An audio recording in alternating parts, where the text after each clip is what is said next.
दर्शक बंधु जदि आपण माने दुखरे अछंती बहुत बड़ समस्या रे फसी जाइछंती एवं आपणकर धनजनित समस्या देखा देउछि आपण माने ऋण करजरे बुड़ी जाइछंती जेते चेष्टा कले मध्य आपणकर उन्नति हेउ नाही तेबे भिडियोटी खास आपण मानक पई। एही भिडियो रे मु आपण मानकु आपणक भविष्यत विषय रे किछि एपरि कथा कहिबाकु जाउछि जाहाकि आपण माने जानि रखिबा बहुत जरूरी अटे। आपणक स्क्रीन उपरे दुईटी पारा देखुचंती एथि मध्यरु जेउटा आपण मानकु अधिक पसंद आछुछि सेही पाराटी को बाछंतु। सेही पारार आधार रे आमे आपणकर आगामी भविष्यत विषय रे किछि कथा मान कहिबु जाहाकि आपणक जीवन को संपूर्ण भावरे परिवर्तन करिदेब। मु आपण मानकु प्रथमरु कहि रखिबी एही भिडियोटी संपूर्ण अंकशास्त्र उपरे आधारित अटे जहाँकि आपणकर भविष्यत विषय रे बहुत सठिक कथा कहिबाकु जाउछि एवं आपणकर धनजनित समस्या दूर करने सहित आपणक घर को धन आसीबार विभिन्न स्रोत खोलिबा पई जाउछि। सेथिपई जेउ माने भी भिडियोटी को देखुचंती से माने शेष पर्यंत अवश्य देखंतु एवं निज भविष्यत विषय रे निश्चय जानि करि जानतु काहेकि ना अधा अधूरा ज्ञान भयंकरी होई थाए। आपण माने भगवान का नाम को स्मरण करी एही दुईटी पारा मध्यरु कौनसी भी गोटिए पारा को बाछंतु जेउटा आपण मानंकु अधिक पसंद आसुछि। एही दुईटी पारार आधार रे आपण माने निजर आगामी भविष्यत एवं वर्तमानर समय किपरि चालुछि सबु किछि जानि परिबे। जदि आपणक जीवन रे एमिति किछि समस्या चालुछि जाहाकि अतीतर किछि भूल पई आपण माने दुख पाउचंती बहुत बड़ कष्ट रे जीवन को अतिबाहित करुचंती एवं आपणकर कौनसी जिनिस हजि जाइछि सेथिपई मध्य आपण माने बहुत व्यस्त विब्रत अछंती। ता सहित आपणकर दाम्पत्य जीवन हेउ किंबा पारिवारिक परिस्थिति जेउथिरे आपणकर किछि बाधाविघ्न आसुछि सेही विषय रे मध्य आमे आपणकु कहिबा पई जाउछु। जदि आपणकु कुआ जाउथिबा कथा भल लागिबो तेबे भिडियो को लाइक करी आपण माने कमेंट बॉक्स रे जय जगन्नाथ जय मां लक्ष्मी अवश्य लिखि दियंतु। तेबे आपण मानक पई 5 सेकेंड र समय रहिछि एही 5 सेकेंड मध्य रे आपणकु जेउ पाराटी अधिक पसंद आसुछि सेही पाराटी को बाछंतु एवं एहा परे आमे आपणकु आपणक निजस्व जीवन विषय रे किछि कथा कहिबा पई जाउछु जहाँकि आपणकर अतीत वर्तमान एवं भविष्यत सहित जड़ित अटे। सेथिपई आपण माने संपूर्ण विश्वासर सहित गोटिए पारा को बाछंतु एवं निज जीवन विषय रे सुनिबा पई प्रस्तुत रुहंतु। तेबे मु आशा करूछि आपण माने कोनोसी भी गोटिए पारा को बाछि सारिचंती।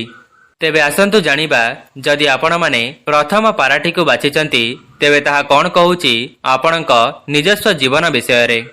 देखंतु वर्तमान आपण अकर्मी परी जीवन को अतिबाहित करुचंती कौनसी भी काम रे आपणकर ठीक भाव रे मन लागु नाही जेउ भी क्षेत्र रे आपण हाथ देउछंती सेथिरु आपणको असफलता देखिबा पई मिलुछि।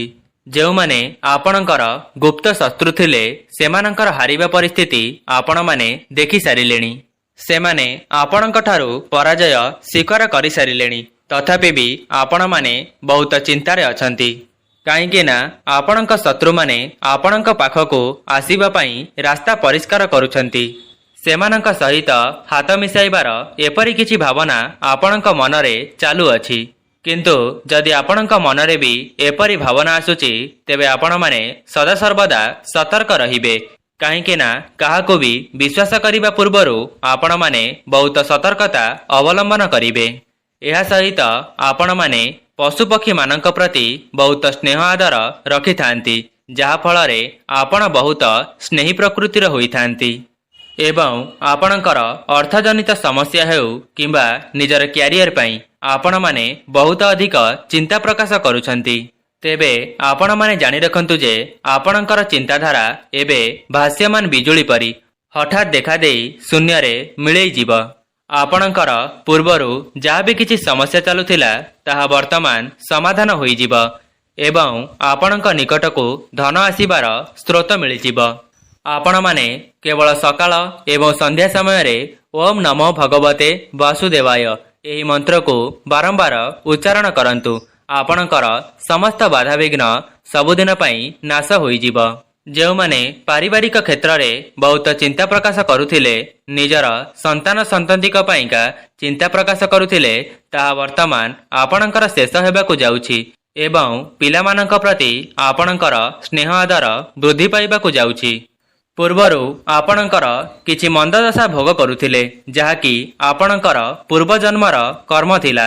ଯେଉଁଥିପାଇଁ ଆପଣ ଯେଉଁ ବି କାର୍ଯ୍ୟରେ ହାତ ଦେଉଥିଲେ, ସେଥିରେ ଆପଣଙ୍କୁ ଅସଫଳତା ଭୋଗ କରିବାକୁ ପଡୁଥିଲା। କିନ୍ତୁ ବର୍ତ୍ତମାନ ଠାରୁ ସେ ସମୟ ଦୂର ହୋଇଯିବ ଏବଂ ଆପଣମାନେ ଯେଉଁ ବି କ୍ଷେତ୍ରରେ ହାତ ଦେବେ, ସେଥିରେ ଆପଣଙ୍କୁ ସଫଳତା ପ୍ରାପ୍ତି ହେବ। ଯଦି ବି ଆପଣଙ୍କୁ ଯେତେ ଟଙ୍କା ରୋଜଗାର କଲେ ମଧ୍ୟ ନିଅଣ୍ଟ ହେଉଛି ଏବଂ ଆପଣଙ୍କୁ ଋଣ କରଜରେ ବୁଡ଼ି ଯାଇଛନ୍ତି, ତେବେ ସେଥିପାଇଁ ମଧ୍ୟ ଆପଣ ଆଉ ଚିନ୍ତା ପ୍ରକାଶ କରନ୍ତୁ ନାହିଁ। ଦେଖନ୍ତୁ, ବର୍ତ୍ତମାନ ଆପଣଙ୍କର ମନର ଭାବ ଅଳସୁଆ ଅଟେ, ଯାହାକି ଆରମ୍ଭ ହୋଇଥିଲା 5 ବର୍ଷ ତଳୁ। କାହିଁକି ନା ସେତେବେଳେ ଆପଣଙ୍କର ଅସଫଳତା ଦେଖି ଆପଣ ମୌନ ହୋଇଯାଇଥିଲେ। କିନ୍ତୁ ଆପଣଙ୍କର ଯାହା ବି କିଛି ମନସ୍କାମନା ଅଛି, ଆଗାମୀ ଦିନମାନଙ୍କରେ ତାହା ଖୁବ୍ ଶୀଘ୍ର ପୂରଣ ହେବାକୁ ଯାଉଛି ଏବଂ ଆପଣଙ୍କର କାର୍ଯ୍ୟକ୍ଷେତ୍ରରେ ଦକ୍ଷତା ପ୍ରକାଶ ପାଇବା ପାଇଁ ଯାଉଛି। ତେବେ ଯେଉଁମାନେ ପ୍ରଥମ ପାରାଟିକୁ ବାଛିଥିଲେ, ସେମାନେ କମେଣ୍ଟ ବକ୍ସରେ ଜୟ ମା ଲକ୍ଷ୍ମୀ ଅବଶ୍ୟ ଲେଖିଦିଅନ୍ତୁ। ଏବେ ଜାଣିବା ଦ୍ୱିତୀୟ ପାରା ବିଷୟରେ। ଯଦି ଆପଣମାନେ ଦ୍ୱିତୀୟ ପାରାଟିକୁ ବାଛିଛନ୍ତି, ତାହା କ'ଣ କହୁଛି ଆପଣଙ୍କ ନିଜସ୍ୱ ଜୀବନ ବିଷୟରେ। ଦେଖନ୍ତୁ, ଯଦି ଆପଣମାନେ ବହୁତ ବଡ଼ ସମସ୍ୟାରେ ଫସି ଯାଇଛନ୍ତି, ଚାକିରି କ୍ଷେତ୍ରରେ ହେଉ କିମ୍ବା ଧନଜନିତ କ୍ଷେତ୍ରରେ, ଯାହା ବି କିଛି ଆପଣଙ୍କର ଚିନ୍ତା ଥିଲା, ତାହା ବର୍ତ୍ତମାନ ଦୂର ହୋଇଯିବ ଏବଂ ଆପଣଙ୍କ ପାଖକୁ ଧନ ଆସିବାର ସମସ୍ତ ମାର୍ଗ ଖୋଲିବା ପାଇଁ ଯାଉଛି। କିନ୍ତୁ ଆପଣମାନେ ଯାହା ବି କିଛି କର୍ମ କରିଛନ୍ତି ଏବଂ ସେଥିରୁ କିଛି ଶୁଭ ଫଳର ଆଶା ରଖୁଛନ୍ତି, ତାହା ଟିକିଏ ବିଳମ୍ବ ହୋଇପାରେ, ଯେଉଁଥିପାଇଁ ଆପଣ ପୁନର୍ବାର ଚିନ୍ତିତ ହୋଇପାରନ୍ତି। କିନ୍ତୁ ଆପଣମାନେ ଚିନ୍ତା ପ୍ରକାଶ କରନ୍ତୁ ନାହିଁ। ହୁଏତ ସେଥିରୁ ଆପଣଙ୍କୁ ଶୁଭ ଫଳ ମିଳିବାରେ ଟିକିଏ ବିଳମ୍ବ ହୋଇପାରେ, କିନ୍ତୁ ତାହା ଅବଶ୍ୟ ମିଳିବ। ଆପଣମାନେ ପୂର୍ବରୁ ଯେଉଁ ବି କର୍ମ କରିଥିଲେ, ସେଥିରୁ ଆପଣଙ୍କୁ କିଛି ମନ୍ଦଦଶା ଭୋଗ କରୁଛନ୍ତି ଏବଂ ସେଥିପାଇଁ ଆପଣ ବହୁତ ଚିନ୍ତାରେ ବୁଡ଼ି ଯାଇଛନ୍ତି ଏବଂ ଆପଣ ଯେଉଁ ବି କ୍ଷେତ୍ରରେ ହାତ ଦେଉଛନ୍ତି, ସେଥିରେ ଆପଣଙ୍କୁ ନିରାଶା ହିଁ ଦେଖିବା ପାଇଁ ମିଳୁଛି। କାହିଁକି ନା ଆପଣ ବହୁତ ଦୁଃଖରେ ନିଜ ଜୀବନକୁ ଅତିବାହିତ କରିସାରିଲେଣି। ବର୍ତ୍ତମାନ ଠାରୁ ଆପଣଙ୍କର ସୁଖର ସମୟ ଆରମ୍ଭ ହୋଇଯିବ। ସେ ଯାହା ବି ହେଉ, ବର୍ତ୍ତମାନ ଠାରୁ ଆପଣ ଚିନ୍ତାକୁ ମୁଣ୍ଡରୁ ବାହାର କରିଦିଅନ୍ତୁ ଏବଂ କେବଳ କର୍ମ ଉପରେ ବିଶ୍ୱାସ ରଖି ନିଜର କର୍ମକୁ ଅତିବାହିତ କରନ୍ତୁ। ସଦାସର୍ବଦା ଆପଣଙ୍କୁ ଈଶ୍ୱରଙ୍କ କୃପା ପ୍ରାପ୍ତ ହେବାକୁ ଯାଉଛି ଏବଂ ଯଦି ଆପଣମାନେ ଚାକିରି କ୍ଷେତ୍ରରେ ପ୍ରୟାସ କରୁଥିଲେ, ତେବେ ଆପଣଙ୍କୁ ଆପଣଙ୍କର ମନ ମୁତାବକ ଚାକିରି ପ୍ରାପ୍ତ ହୋଇଯିବ। ଆପଣଙ୍କର ପରିସ୍ଥିତି ଏପରି ଅଛି ଯେ ଆପଣମାନେ ଯେତେ ଚେଷ୍ଟା କଲେ ମଧ୍ୟ ଆପଣଙ୍କୁ ଅସଫଳତା ମିଳୁଛି ଏବଂ ଆପଣଙ୍କୁ ବାଧାବିଘ୍ନର ସାମ୍ନା କରିବାକୁ ପଡୁଛି ଏବଂ ଆପଣଙ୍କ ସାମ୍ନାରେ ଏମିତି କିଛି ପରିସ୍ଥିତି ରହିଛି, ଯାହା ପାଇଁ ଆପଣ ନିଜର ସମ୍ମାନକୁ ବଞ୍ଚାଇ ପାରୁନାହାନ୍ତି। ଆପଣ ଯେତେ ସତର୍କ ରହିଲେ ମଧ୍ୟ ଲୋକମାନେ ଆପଣଙ୍କୁ ଅସୁବିଧାରେ ପକେଇ ଦେଉଛନ୍ତି। ତେବେ ବର୍ତ୍ତମାନ ଠାରୁ ଆପଣଙ୍କର ସମସ୍ତ ଅଶୁଭ ଦଶା ଦୂର ହେବା ସହିତ ଶୁଭ ଦଶାର ଆଗମନ ହେବ। ତା ସହିତ ବର୍ତ୍ତମାନ ଆପଣ ଆଉ ଚିନ୍ତା ପ୍ରକାଶ କରନ୍ତୁ ନାହିଁ। ଯେଉଁମାନଙ୍କର ବିବାହରେ ବିଳମ୍ବ ଦେଖାଦେଉଥିଲା, ପ୍ରେମ କ୍ଷେତ୍ରରେ ଅଶୁଭତ୍ୱ ଲାଭ କରୁଥିଲେ, ସେମାନଙ୍କୁ ସେମାନଙ୍କର ଜୀବନସାଥୀ ମିଳିବା ପାଇଁ ଯାଉଛି। ତେବେ ଯେଉଁମାନେ 2 ନମ୍ବର ପାରାଟିକୁ ବାଛିଥିଲେ, ସେମାନେ କମେଣ୍ଟ ବକ୍ସରେ ଜୟ ଜଗନ୍ନାଥ ଅବଶ୍ୟ ଲେଖିଦିଅନ୍ତୁ ଏବଂ ଭିଡ଼ିଓକୁ ଗୋଟିଏ ଲାଇକ୍ କରନ୍ତୁ ଏବଂ କମେଣ୍ଟ ବକ୍ସରେ ଆପଣ କେଉଁ ପାରାଟିକୁ ବାଛିଥିଲେ ତାହା ଅବଶ୍ୟ ଲେଖିଦିଅନ୍ତୁ, 1 ନମ୍ବର ନା 2 ନମ୍ବର।